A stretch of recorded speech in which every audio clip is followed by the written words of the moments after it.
announcements for tomorrow coming up in just a bit. The Aiken County community is mourning the loss of a teacher tonight. She was a beloved part of the team at Mossy Creek Elementary School. Here's News Channel 6's Renetta Dubose.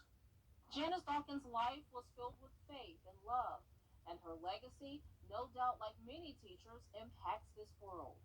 Oh, I had a beautiful little sister to come home that I could play with. A lot of joy that we had growing up together. You won't hear any bad big sister stories coming from Kathy Grant about her younger sister Janice Veronica Newsom Dawkins. Instead, you will hear stories like this one. Janice decided that she was going to go and get in the car. Well, I didn't know she was going to actually knock it out of gear. But all of a sudden, the car started to roll. And Daddy had a green 500 Galaxy 4. Next thing you know, that Galaxy 4 was into the house. I hollered, Mama! And she was just 9 years old. Now, the 53-year-old educator is being remembered by more than just her family after working as a special educational aide for Mossy Creek Elementary School for the past 15 years. She much tutored children. She would talk to the parents over the phone. And when they didn't do what they were supposed to do, it hurt her a lot. Like many teachers, Dawkins went into the classroom at least 4 days a week at Mossy Creek on the front lines during the pandemic. It's a sacrifice that State Superintendent Molly Spearman says should be met with moving teachers up the vaccination line in order to keep schools staffed properly.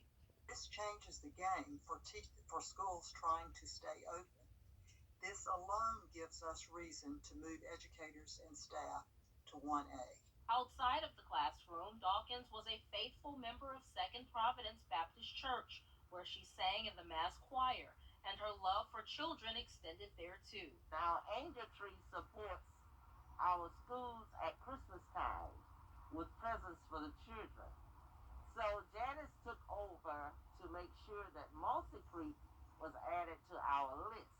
Dawkins leaves behind a husband and daughter who loved ones say is a college student upstate, and her love for her family is something her nephew Lucas Grant will always remember. Her kind heart, her warm heart, that she would take off the shirt on her back and give it to anyone. It will be that, and I know my family is going to miss this because they looked at me as if I'm the person that actually did it, but I'm not. My aunt would always get with me and say, hey, when we going to do our family dinner? She will be missed for sure. A new rapid at-home COVID-19 test could soon be on its way to pharmacies near you, and you won't need a prescription. Researchers at Emory are studying several test kits thanks to a federal grant. The test kits use nasal swabs, and they connect to your smartphone to give results in 15 minutes. Emory doctors have tested the home kit since June, and they say the rapid tests have more false positives but are cheaper than the nasal swab test. Make sure that these tests work is the capability to distinguish SARS-CoV-2 virus, the COVID-19 virus, from another virus, like a cold virus or a flu virus.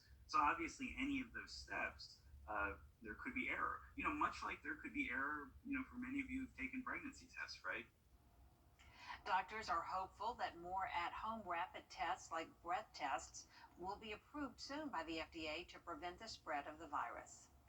A warning for you the next time you check your email. There are phishing scams out there, and the latest ones may make you think somebody from work needs your help. But that's not always the case. The story from News Channel 6's Mary Calkins. A lot of workers are getting used to seeing their colleagues like this, behind the computer screen. But for some workers, that can create complications that scammers are taking advantage of.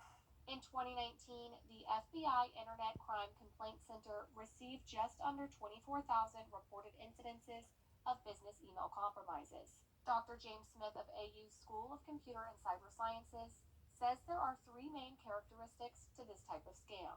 The first, it may seem abnormal. Is the request that's being asked for one you would perform during your normal duties? And finally, does it follow the normal organizational procedures as you understand them? The scammer will also request something of value, like passwords, personal information, or money. Dr. Smith says scammers put forth a sense of urgency, so the employee won't take time to think before they act. He says it's important to use another form of contact to reach out to the person the email appears to be from. Try to reach out to the superior or the employee that the message purports to be from. If it's an email, call them at their office, call them on their cell phone, send a text. Try to get it verified. For the full list of tips on how to spot these scams, head to my article on WJBF.com. In Augusta, Mary Calkins, WJBF News Channel 6. Well, the pandemic sure did hit South Carolina's hospitality industry hard, but state leaders say brighter days. The state is awarding the Richmond County School District a $10,000 grant. That money is going to be used to give students access to online tutors 24 hours a day. It comes as students at 3 more schools transition to virtual learning. News Channel 6's Chloe Salsameda has more. The halls here at Langford Middle School will be empty for the next week. It's one of 3 schools that temporarily shut down in-person learning due to COVID. But Richmond County is working to ensure that these students don't fall behind after a year where they transitioned back and forth from in-person to virtual learning. The bell will not ring at 3 Richmond County schools this week. Deer Chase Elementary, Langford Middle, and A.R. Johnson Health Science and Engineering Magnet schools all moved to virtual learning last week due to COVID, sending students back home to learn. The district hopes it won't cause students to fall behind. It's implemented an online tutoring program that hundreds of students have already used. It's been really important to provide that additional support that sometimes parents just can't give their student if they're not there helping them with their homework. In Augusta, Chloe Salsameda, WJBF News Channel 6. A group of veterans is